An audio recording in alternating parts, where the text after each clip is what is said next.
મારું નામ Devendrabhai Solanki, state secretary Gujarat આમ આદમી પાર્ટી. સૂત્રાપાડા ખાતે જેટીનું કામ ચાલી રહ્યું છે.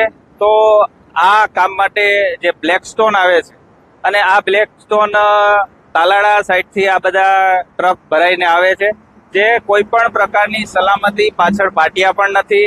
અને બીજી ખાસ વાત એ છે કે આ જે ટ્રકો છે તમે જોઈ શકશો તો કે એની પાછળ નંબર પ્લેટ પણ નથી.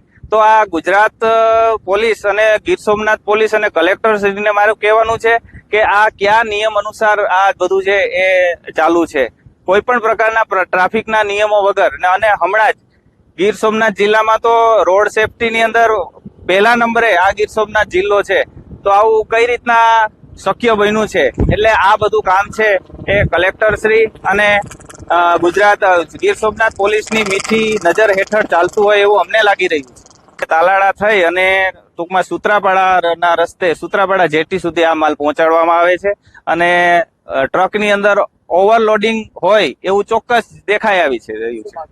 તંત્ર પાસે અમારી તો એ જ માંગણી છે કે આ જો તમે બાઇક ઉપર 3 જણા જતા હોય ને એને તમે જે ચલણ આપો છો, તો આ લોકોને કોઈ ચલણ આપવાનું છે કે આ તમારા જે અત્યારના હાલના રાજકારણીઓનું છે એટલે કંઈ નથી કરવાનું? તો એ ગીર સોમનાથ પોલીસને મારું એ પણ કહેવાનું છે.